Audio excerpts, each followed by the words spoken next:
여러분 안녕하십니까? 트럼프 전 대통령이 미국의 제47대 대통령으로 돌아왔습니다. 뿐만 아니라 상대 후보보다 상당한 격차로 당선이 되었고, 또 미국의 공화당이 상원과 하원을 장악하는 그러한 상황입니다. 따라서 트럼프 행정부는 상당한 동력을 가지고 정책을 추진할 수 있는 그런 여건이 마련되었습니다.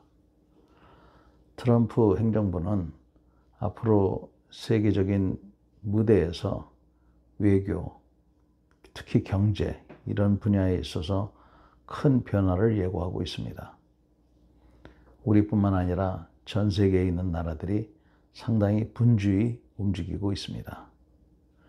우리에게도 많은 영향이 있을 것입니다만 우리는 침착을 유지하고 케이스 바이 케이스로 잘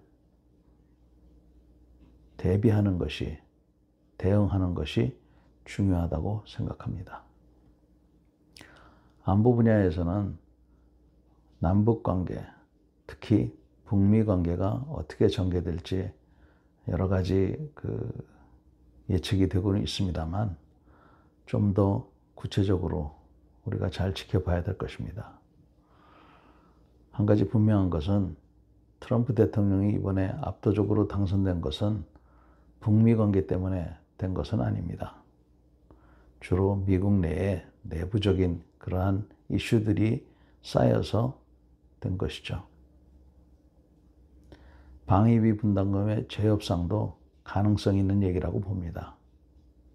그러나 돈 문제 가지고 우리가 너무 집착할 필요는 없다고 생각하고, 더군다나 10배를 더 달라 이런 터무니없는 요구사항에 우리가 너무 걱정 안 해도 된다고 생각합니다. 지혜를 모아서 그런 방위비 협상 같은 것은 우리도 나름대로 논리를 개발해서 미국하고 잘 협상하면 되리라고 생각합니다. 어떤 분들은 트럼프가 대통령이 됐으니까 우리도 핵무장을 할 수 있다 이렇게 생각하시는데, 거기에는 여러 가지 전제가 있어야 됩니다. 예를 들면 트럼프 대통령이 무슨 이유에서든지 주한미군을 철수시키겠다 이런 얘기를 하면 그때는 우리도 자체 핵무장을 해야 되겠지만, 그러한 상황이 아닌데도 불구하고 우리가 미국을 더 이상 못 믿겠다, 트럼프를 못 믿겠다 이래가지고 핵무장을 하겠다고 나선다면은 그것은 바람직하지 않은 일이라고 생각합니다. 오히려 지금 여러 가지 원자력 협정이라든지 또 우리가 핵 잠재력을 갖는 이런 부분에 대해서 미국하고 새로이 협상을 하고 할 부분이 있습니다. 그동안에는 현재 바이든 정부랑 구축해 놓은 핵 협의 그룹이 좀 더 내실을 기하고 잘 될 수 있도록 노력을 집중하고, 또 우리가 한미 군사 관계가 지금보다 더 공고히 될 수 있도록 해야 될 것입니다.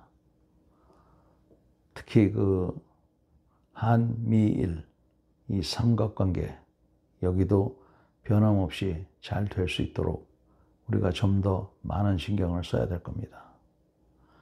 아무쪼록 트럼프 전 대통령이 미국의 제47대 대통령이 됨으로써 우리한테는 도전이자 또 기회가 되고 있습니다. 이럴 때일수록 우리가 정신을 바싹 차리고 여러 가지 대비를 하는 것이 중요하다고 생각합니다. 그래도 미국에는 양심적인 사람들이 많이 있습니다. 우리가 그들을 잘 믿고 또 그들에게 우리의 논리를 잘 설득하고 우리의 입장을 잘 설명하는 것이 무엇보다도 중요하다고 생각합니다.